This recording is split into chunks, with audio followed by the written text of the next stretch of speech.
Even though I married Keith, I didn't get along well with my mother-in-law and her son, Shane. However, one day, through Shane, my mother-in-law invited me to go to Hawaii. I thought that through this trip, maybe I could get closer to them. I greeted the day with such faint hope. Before boarding, I entrusted my wallet to my mother-in-law, and then she handed me divorce papers. What? Why? It's because you can't get along with Shane and me, right? Keith complained about you a lot. He's fed up, you know. My mother-in-law sneered at me, who was in a daze, and then went to the boarding gate with my wallet. I looked at the divorce paper in disbelief, and my eyes widened. This is Shane's handwriting. I felt a surge of intense anger. Enjoy my time with my real family. The fake mom can just sleep outside. I replied with a smile to Shane, who sneered at me. Okay. Until now, I've been patient because I was a part of Keith's family. But I'm done. I will make them regret trampling on my feelings. I am Macy, a 50-year-old housewife. I work as a florist and, using my qualification in flower coordination, I also undertake decorating event venues and wedding reception halls. I divorced 10 years ago due to my husband's infidelity, and thought I was done with marriage, but then I met Keith, who runs an event planning company, 3 years ago and remarried him after a year of dating. Unlike my previous husband, Keith is not good at small talk and is not a fan of forced smiles, but he is sincere and serious. For me, who has lost both of my parents, he is a reassuring and important person when we are together. I cherish these happy days, but there was one thing that bothered me. Shane, the child from his previous marriage, still hasn't opened up to me. Of course, I tried to make an effort. As the person in charge of cooking, I first understood his food preferences, and to create common topics of conversation, I bought CDs of his favorite band and listened to them enough to be able to sing them at karaoke. If he mentioned a drama he watched, I watched the same drama, and when I heard that a lottery for his favorite streaming service started at a convenience store, I drew a lottery and gave him the prize as a gift. But it seems all of them missed the mark. You know, stop trying to win me over. I was truly shocked when he said this to me. I'm not trying to win you over. I just want to get along. When I pleaded, Shane grimaced deeply. I'm not planning on becoming a family with you. Just leave me alone. His dismissive tone stabbed me like a knife. What makes matters worse is that Shane acts friendly towards me in front of Keith. Come to think of it, even before we got married, when we went out together several times, Shane showed a friendly smile and talked to me in a friendly manner. So I was under the impression that we would get along after marriage. I was prepared that it would be difficult for an adult child to call me mom, but when Keith was not around, Shane called me even worse. Hey, old lady. Refill the water in the fridge. Where are my socks? He seems to switch between names depending on his mood. You know, when are you going to learn our family's taste? My deceased mom was a much better cook. It's so annoying that you act like a mom even though you can't even cook properly. He constantly nagged and made sarcastic remarks, so I couldn't take it anymore and asked him. Shane, if there is anything I'm lacking, please tell me. I'll try to improve. Then Shane, with a twisted smile, said, Think for yourself. You've got a brain, don't you? It's because you're so stupid that you get cheated on. He snapped at me as I fell silent. You're just after Dad's money, aren't you? He should have chosen a younger and prettier woman. I really don't see what he sees in you. I couldn't come up with a response when he pointed out my appearance. It's still a mystery to me why Keith, an actor-like figure, even if only an acquaintance through work, asked me out. One day, I overheard a conversation between Shane and his friend and learned that Shane had quit college and was just drifting around. Shane told me he needed $5,000 for a training program, so I lent it to him. Huh? Did I say that? You haven't told your dad you quit college, have you? You better tell him straight. That's when Shane glared at me with disdain. Shut up! Just remember what'll happen if you tell Dad. Does Shane want to talk about this himself? It's obvious that it would be better if he spoke directly rather than me telling Keith. After some hesitation, I decided not to tell Keith about Shane dropping out of college. I really wanted to talk to Keith about Shane's cold attitude towards me, but I didn't want to add to Keith's worries since he works late every night. After our marriage, Shane teamed up with my mother-in-law, who disliked me. My mother-in-law would pop by our house, a 30-minute drive away, and criticize how the cleaning wasn't up to par or how the meals were meager. One day, I was surprised to find her cooking dinner in the kitchen when I got home from work. Glancing at the trash bin, I saw the ingredients I had prepared earlier, thrown away mercilessly. She served beef and potato stew on the dining table, and started to have dinner facing Shane. Shane took a bite of the stew with a blissful expression. "Grandma's beef and potato stew is the best. Right?" she said, beaming with a smile. "Macy, why don't you learn to cook from Grandma? That way, you might be able to make decent meals."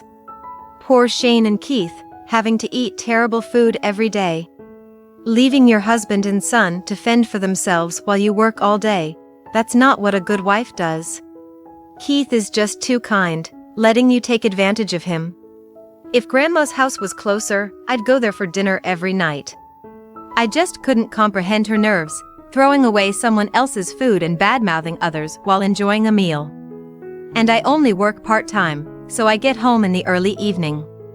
I do all the housework during the week by myself to support Keith, who is busy. I just can't understand why I'm being criticized by my mother-in-law. In short, she's unhappy that her daughter-in-law works. Why on earth did Keith remarry someone like you? He must have been tricked. He hasn't realized she's after his money. You think the same, don't you? Keith is a kind and stubborn man. I told him to marry a young lady from a prestigious family suitable for a company president, but he said he would choose his partner himself and wouldn't listen. After bad-mouthing me for over 2 hours, my mother-in-law left, leaving only Keith's share of dinner behind. Reluctantly, I ate dinner with the side dishes I had in stock, when Shane looked down at me with pity in his eyes and smirked. "Grandma still really hates you, huh?" "Seems like it. Instead of just trying to please Dad, why don't you make an effort to be liked by your mother-in-law?" I was astounded by his nerve to say such a thing after stirring up trouble himself. But well, it's fine as long as my mother-in-law lives separately. The problem is Shane. Being so openly hostile, I couldn't help but feel we would never get along, which left me feeling down. That night, as usual, Keith was working overtime, so Shane and I silently had dinner together. While cleaning up after dinner, Shane unusually started a conversation. "Hey! What is it?" "Grandma invited me to go to Hawaii. Let's all go together." I was taken aback. "Huh, are you talking to me? Can I come along?" "Yeah. When you go on a trip, you get to see a different side of people, so maybe you and I could get along better. That's what Grandma says, anyway." Shane continued, his face flushing with embarrassment. My mother-in-law is the chairwoman of a group of companies run by the family. She's not living on a pension, but is still actively working, so she must have some financial cushion. I'm happy that she invited me on the trip, but more than that, I'm glad to see her and Shane making an effort to get closer to me. So, keep the 3rd week of next month free, okay? Got it, I'll take the time off. That evening, when Keith came home from work and I told him about it, his voice dropped in disappointment. "I've got a business trip overseas that week." "Then, should I turn them down?" "No, go ahead. If I stop by Hawaii on my way back, we might be able to grab a meal together." "That would be nice. But you've been really busy, haven't you? Are you getting enough rest?" I voiced my concern, and Keith gave me a gentle smile. "I'm fine, thank you." Keith knew that my mother-in-law didn't like me. To be invited on a trip by Mom, that's surprising. She can be stubborn and has a sharp tongue, but maybe she really does want to get along with Macy. Normally, you wouldn't want to go on a trip with someone you don't like. With that, I made up my mind. I'm going to get along with my mother-in-law and Shane in Hawaii. I'll turn our previously strained relationship into something we can laugh about later, closing the gap between us. The day of the Hawaii trip eventually arrived. Shane and I went to the airport with Keith. After seeing Keith off on his direct flight to Los Angeles, Shane and I waited in the lobby for a while until my mother-in-law, pulling her suitcase, appeared. When I thanked her for inviting me on the trip, she smiled brightly. "Hey, Macy. To avoid any trouble if you lose your wallet, how about you let me keep it for you?" "Huh? When we shop in Hawaii, I'm gonna cover everything, so you don't need it, right? Here, Shane too." "All right." Since Shane handed his wallet to his mother-in-law, I also took out my long wallet from my bag and entrusted it to her. She opened my wallet, nodded contentedly, and said, "You did bring your credit cards and bills. Well, please take care of it." Putting my wallet in her bag, my mother-in-law exchanged a glance with Shane and smirked. I felt a sense of foreboding looking at their expressions. "And this, I was asked by Keith to give this to you. Could you open it right now?" Baffled, I opened the envelope that my mother-in-law handed to me. The moment I took out the contents, I felt like I was about to stop breathing. "A divorce notice? Why?" My mother-in-law grinned triumphantly. "You just couldn't get along with Shane and me. Keith has been complaining about you to me a lot. I heard it too. He said he's totally fed up with being around you." I felt like I was about to collapse. "So, you're no longer needed. Goodbye." My wallet." Ignoring my plea as if she hadn't heard it, my mother-in-law quickly left, pulling her suitcase behind her. I couldn't believe it. I couldn't believe that Keith, who was kind and sincere, had been bad-mouthing me behind my back to his mother and Shane.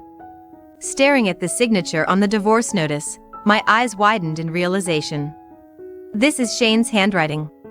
It looks similar to Keith's, but the unique quirks in the handwriting gave it away. My feelings instantly shifted from devastation to intense anger. I was a fool to trust these two. I was so determined to get along with them through this trip. What a shame, loser. Maybe you'll never get to go on an overseas trip ever again. With a despicable smirk on his face, Shane spat out those words. "I'm gonna have fun with my real family. You, fake mother, can just sleep on the streets." Smiling back at Shane, who was sneering at me, I responded cheerfully. "All right." I glared at Shane's back until he disappeared into the crowd. Until now, I had been holding back and enduring because they were Keith's family. But no more. I'm going to make them regret trampling over my feelings. Left penniless at the airport, I had no intention of succumbing to Shane and my mother-in-law's harassment.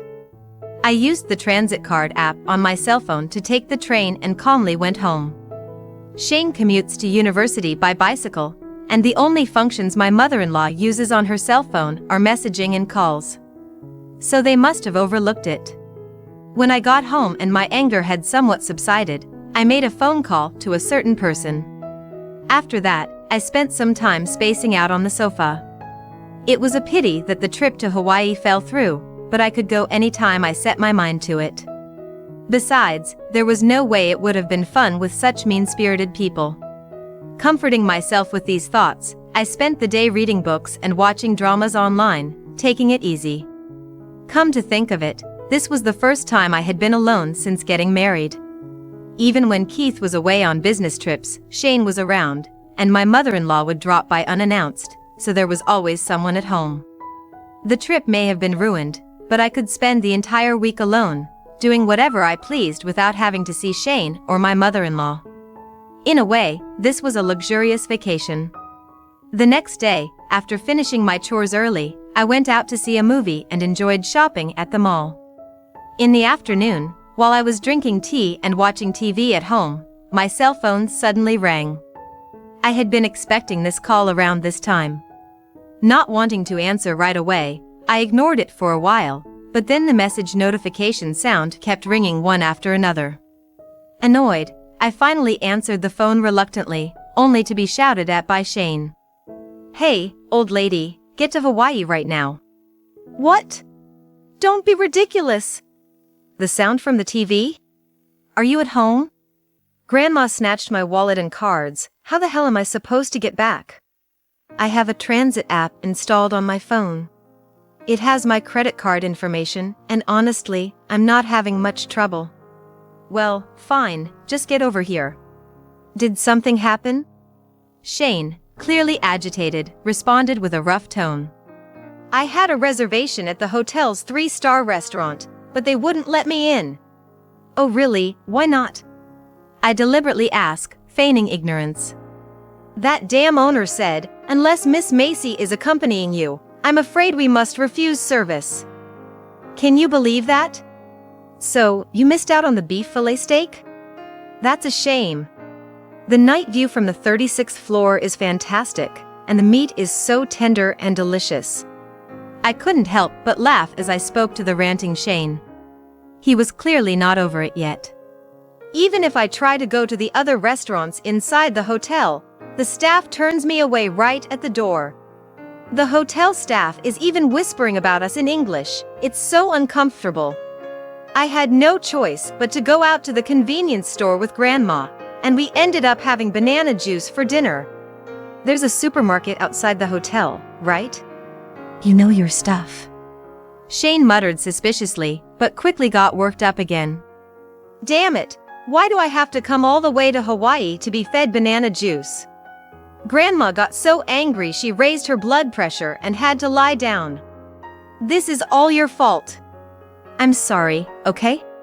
I had no idea why this was my fault, but I apologized to avoid further hassle.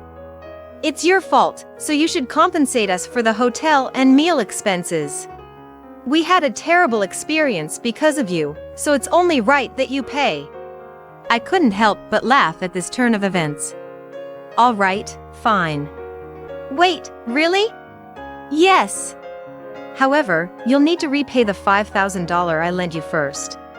And make sure to do it before I file for divorce. Oh, look at that, even after adding the hotel and meal expenses, there will still be change left over. Shane fell silent all of a sudden. He must have been planning to default on his debt to me in the chaos of the divorce. Not that I had any intention of divorcing in the first place. After a brief silence, Shane spat out resentfully. Just give that $5,000 to your stepchild as a gift. Such a stingy woman. This is why poor people will always be poor. He really had the nerve to say whatever he wanted. At this point, I was so furious that I almost burst out laughing. Then I heard my mother-in-law's voice in the background. Shane, are you talking to Macy? Yeah, Grandma. If you have something to say to her, better say it before we get divorced. We won't be seeing each other much longer. Wait, let me talk to her. Macy, was your maiden name Smith? She asked with a tense voice. Yes, that's correct. I was expecting this question sooner or later. Then, are you the daughter of the Smith Group? Yes. My brother took over. I could hear a strange noise from the other end of the line. It seemed like my mother-in-law was about to faint, and Shane was panicking. Grandma, what's wrong? If you're not feeling well, you should rest. No, I'm fine. So that's why we got the reservation at the popular restaurant so easily. She murmured, still in shock. The Smith Group? That's the chain of restaurants popular with celebrities, right? They're a big hit overseas too. There was a pause before Shane exclaimed. Wait, she's the daughter of the Smith Group? Seems like it. I wasn't told that. Were you hiding it? What a nasty woman. Shane was ranting again, and I coolly responded. That's strange. I'm sure I mentioned it during our pre-marriage introductions. Keith definitely knows about it. Oh, did I? I've been so forgetful lately, it's troubling. She must have been half listening to what was being said about her future daughter-in-law. I added, my father was the president of the Smith Group before he passed away. I inherited his wealth, so I haven't been in need of money. I didn't marry Keith for his money, just to be clear.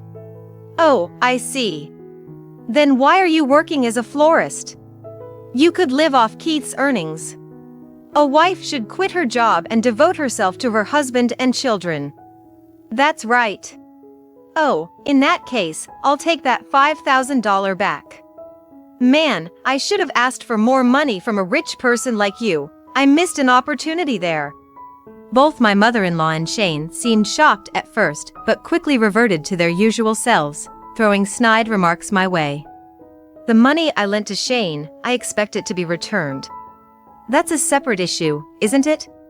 You haven't submitted the divorce papers, have you? Yeah, well. Then, invest $1 million in our company. I was at a loss for words. What? A wife should do at least that much.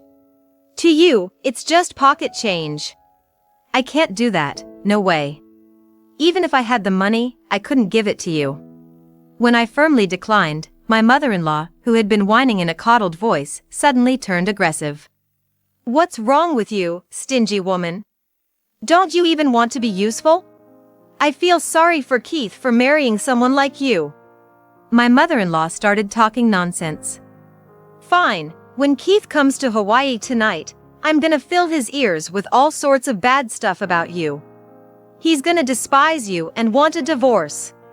I think I'll make up some stories too. If I say I was bullied, our simple-minded dad will probably believe it. Shane gleefully added to my mother-in-law's rant.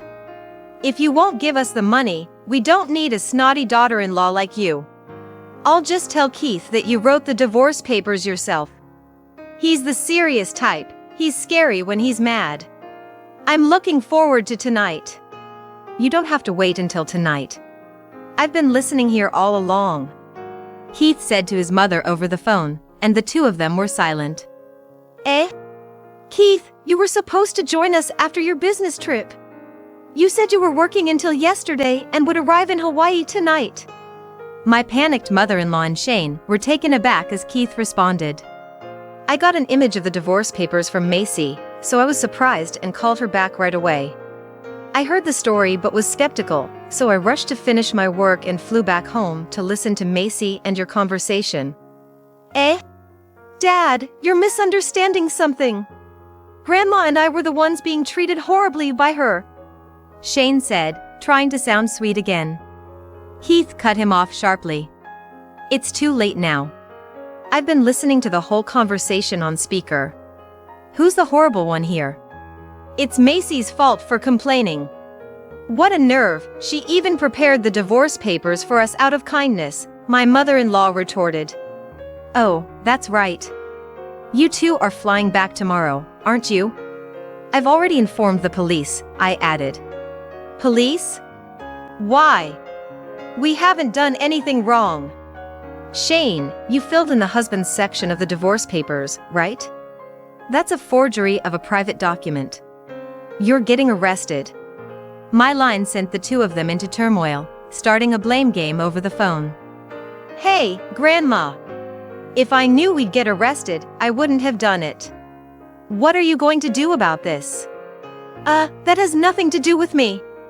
Shane was the one who planned and executed this whole mean thing to Macy. What? Are you kidding me? Shane exploded at my mother-in-law over the phone. The conversation isn't over yet. Mom, you knew Shane dropped out of college and was blowing a lot of money at strip clubs, yet you turned a blind eye and even gave him an allowance, didn't you? Yeah, so what? What's wrong with giving my adorable grandson some money? That's right. Shane chimed in, backing her up. Keith coldly told them. As long as you're paying from your own pocket, it's fine. But if you're embezzling from the company, that's a serious crime. That sounds bad, doesn't it? Shane sounded pale over the phone. Because, you see, I'm just a figurehead president. My salary is low. Spare me, please. If I do that, I might lose the chance to take over my dad's company, you know? Shane lamented, and Keith declared. That's not gonna happen. I'm going independent. After a moment, Shane exclaimed. Hey, that's not what we talked about. You said you'd make me your successor after I graduate from college. Who was the one who dropped out after a year? Damn it, okay, Fine. I'll re-enroll in a different school and this time I'll study properly. So, keep your promise and let me be your successor. Do you think I can entrust my precious company to a son who speaks so rudely to Macy? I felt a warmth in my chest as I looked at Keith's angry profile. Keith was on my side. I felt rewarded for enduring their harsh words all this time. I'm going to establish a different company and I'll cut ties with you too. My mother-in-law's scream came from the other end of the phone. Either Shane snatched the phone from her or she grabbed it herself because she started rattling off rapidly. Keith, you're joking, right? Are you really going to prioritize that woman over your mother and your son, Shane? That's absurd, you'll definitely regret it. Please rethink this. Considering how you and Shane treated Macy, I think this is fair. You guys don't care about me, you're just blinded by the profits I bring in. Keith spoke sternly to his mother. I care more about Macy, who isn't even related to me by blood but still cares for me, than a family like you guys. Wait, don't hang up. I'll make sure Shane pays back his debt to Macy. So please, don't abandon just me. Keith hung up in the middle of her sentence and immediately blocked her phone number and messages. Macy, even if they contact you, just ignore them. Oh, okay. Hey, are you really going to cut ties with them? I asked anxiously, and Keith said with conviction. It's okay.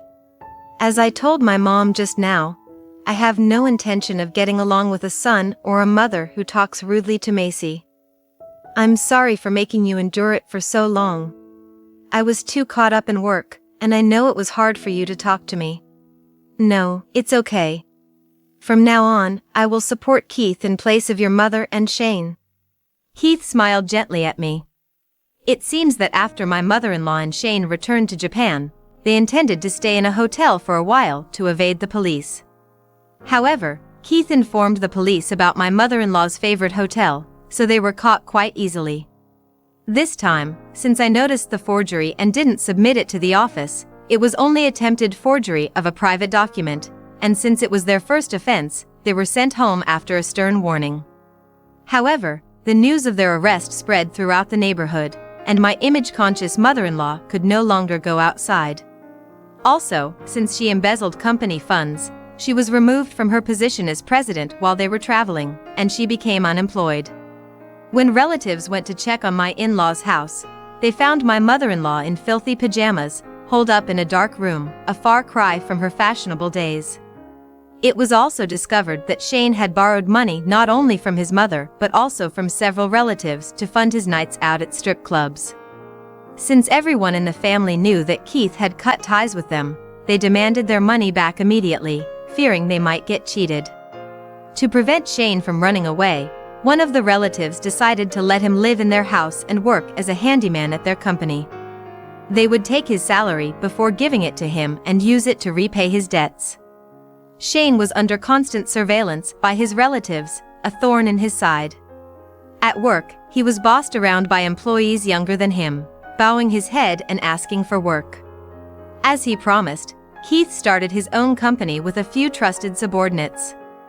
I continued my job at the flower shop as usual, sometimes using my flower arrangement qualification to decorate venues. One day, my work gained popularity for its good taste, and I even started getting called to decorate the venues of Keith's clients. Knowing that my work contributes to the positive image of Keith's company makes me incredibly happy. I want to continue to work hard and take pride in my job, supporting Keith along the way. Acting all high and mighty over just $300. I don't need that chump change. Chuckling, my son and his wife looked down on me, hurling harsh words. I've been supporting them for a decade since they said they were struggling financially. Despite seeing the two of them never settling into steady jobs, I bit my tongue and tried to find a way to help. Look at the thanks I get. Why did I even think of helping these people? I believed that someday they'd appreciate my feelings and soften their attitude. But that day never came. Isn't that a clear answer? I can't help but be angry at them, who laugh and are like, "It's not enough." Or, "It's just pennies." after taking away 10 years of my time and the money I saved up. For 10 years, I've dedicated myself to my son and his wife without saying a word. But that ends today. My name is Mary, a homemaker in my 50s. After my husband passed away, I've been living alone. We have a son. After graduating from college, he moved out and now has a family with his wife. They live nearby, but honestly, we aren't on good terms. They're, let's say, a bit problematic. After college, my son started working at a company where he met his wife. She quit her job upon marrying, becoming a full-time homemaker. But less than a year later, my son quit his job. Apparently, he had trouble with his boss. Thinking he'd easily find a new job, he threw everything away over one dispute. But life didn't go the way he thought. Despite searching, he couldn't find a suitable job, and he eventually gave up on working altogether. His wife didn't seem interested in working either, and in a few months, they fell into financial hardship. To support them, I decided to send them a modest $300 a month. They cried and thanked me for the financial aid. Every day, I hoped they'd get out of their hardship and be able to support themselves. But now, 10 years later, my monthly $300 isn't something they're grateful to receive. It's become something they think they're entitled to. For instance, one month was hectic with family events, and I couldn't find time to meet my son and his wife on the day I usually give them their monthly allowance. Late that night, I heard someone knocking loudly at the door, and it was my son and his wife visiting. "Mom, we need the allowance on time. Are you starting to forget things 'cause you're getting older?" My son teased, but, exhausted and sleepy from several busy days, I was like, "I'll give it to you another time. Please go home for now." Then, his wife, her face flushed with anger, was like, "This is a monthly thing, you need to give it on time. Just because you're my husband's mother doesn't mean you can act this way." And she grabbed me by the collar. Shocked by the sudden confrontation, I ended up handing over the already prepared $300 to my son and his wife. "If you just handed it over honestly from the start, this wouldn't have happened. I don't want to use physical force with you either. Yeah, listen to us and behave. If you ever lose your mind, we're the ones who'll be looking after you. It wouldn't hurt to get in our good books now, right?" I was infuriated by their audacity, but if I retaliated now and upset their pride, they might never be able to stand on their own 2 feet again, just like when my son had to quit his job. So, swallowing my feelings, I just smiled, apologized, and did as they asked. Looking back, I believe I should have stood my ground then. But I had an overwhelming desire for them to somehow get back on track. And that's why I felt so powerless. The unpleasant memories with them weren't just that. One day at work, I got a call from a good neighbor. "Mary, can you talk? About your son and his wife." "Oh my! I'm sorry. I'll be right there." Apparently, when the neighbor returned from shopping, she noticed signs of a break-in. Checking the security footage, she was shocked to see the culprits were none other than my son and his wife. Though her place was a mess, nothing was stolen. Aware of my situation with them, she chose to contact me first. I left work early, got in touch with my son and his wife, and the 3 of us went to apologize. "I'm truly sorry." I kept apologizing, but my son and his wife showed no remorse. The neighbor looked displeased, but the matter was settled when I agreed to compensate for the broken window. But on the way back, they said something unbelievable. "Why are old folks so petty? We just wanted to borrow some stuff." I was so stunned that I could only utter like, "What?" But they went on, not even looking at me. "Yeah, we broke a window and made a mess, but we didn't steal anything. Isn't she overreacting?" I couldn't believe my ears. My son just nodded along.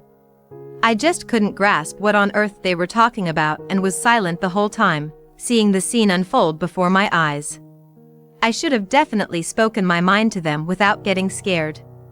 Not doing so showed my weakness.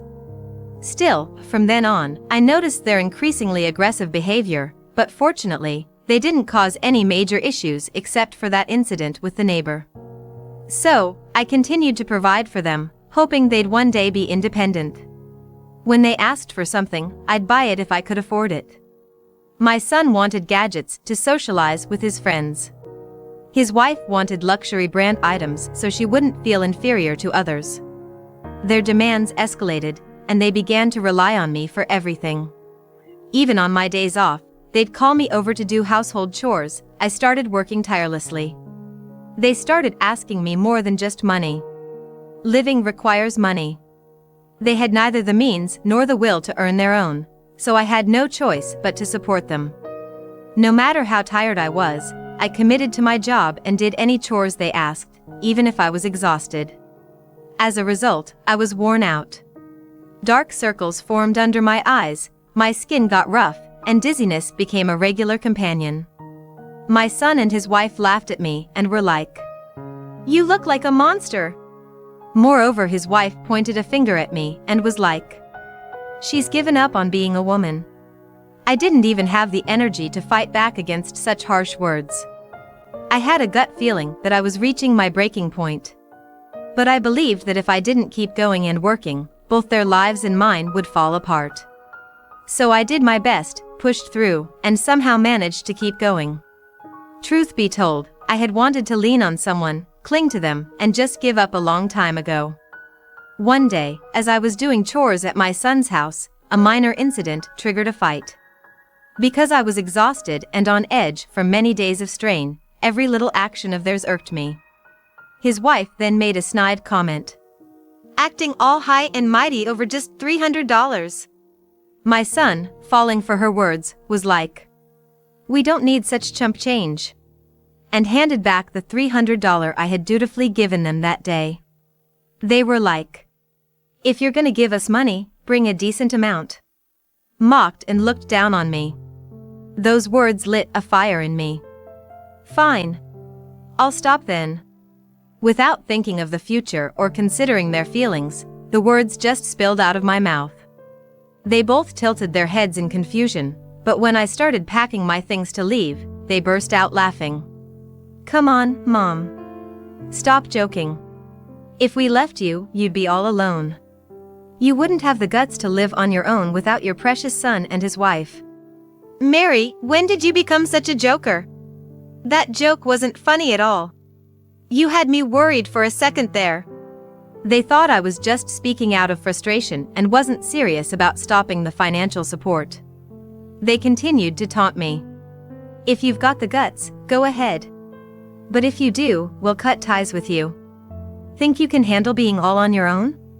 Come on, you'd want to take back those words in no time.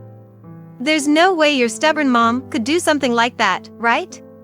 They had no idea how backed into a corner I felt, yet they continued to treat me poorly. I wondered what was in it for me to keep supporting them, buying them what they wanted, and doing their housework. Wasn't I just being used and taken advantage of? Feels like I'm just getting the short end of the stick. Taking advantage of my feelings, treating me like a lackey, and this attitude even when I'm at my wit's end.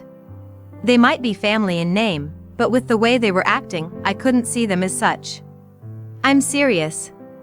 Remember, you asked for this," I said, yet they just chuckled, taking it as a joke. "Go ahead and try. But you'll regret it soon. I can already see it." Those words of my son lit a fire in my fighting spirit. I'm gonna send them straight to hell. I'll show them just how valuable a person I am and how unforgivable it is to act so brutally towards me. As I packed up to head home, all I could think about was how I was gonna drag them down. For starters, I cut off all the support I had been giving to my son and his wife, just as I had promised. No more money transfers, no financial aid, and no more helping around the house. Nothing. From my perspective, after having lived for the sake of my son and his wife, taking this action without considering their needs was something I had never done before. Now I could take a break without worrying about them. I could spend my money for myself and do the chores just to my satisfaction. I realized firsthand how wonderful it feels to live this way. My son and his wife thought I'd never be able to sever ties with them and live on my own, But in reality, this life of independence that I had been yearning for over a decade was exactly what I got. Furthermore, I decided to put more pressure on them. In fact, the apartment my son and his wife live in, I had taken on the lease for them after they got evicted from their original place because they fell on hard times. Of course, I was also the one paying the rent. Having decided to cut off all support for them, it didn't make sense to continue helping with the rent. So, I contacted the real estate and decided to cancel the lease. The person who managed the apartment, well aware of our situation, was accommodating. They were given a month's notice to leave, or else they would be reported. That night, I texted my son and his wife to tell them that if they don't move out of the apartment within a month, it'd be a matter. They read the message immediately, and not even 5 minutes later, my phone was ringing. Mom, what the hell is this? Where are we supposed to live? My son shouted as soon as I answered. I could hear his wife freaking out in the background. You might have forgotten, but I was the one paying for that apartment. I told you I was cutting off all help, didn't I? So of course, I'd cancel the lease too, right? We never agreed to that. You said you'd stop sending money, but we thought you'd continue with everything else. I chuckled at his naive expectation, thinking, and was like, really? While they say such hurtful words to me, they intended to keep accepting my support except for the allowance. It made my head spin to think of the ridiculously naive mindset of my son and his wife. I've been treated however they pleased all this time. Even when I said I didn't like it, I always complied with their demands, giving them both money and time.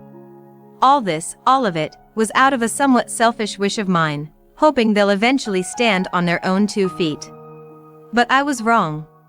Because they're the type to take advantage as much as they're pampered. In that case, it would have been much better to make my position clear and make them listen. I was the one who gave them allowance, provided financial support beyond that, and did the housework for them. Any way they look at it, I held the upper hand, and they should have been grateful and respect to me.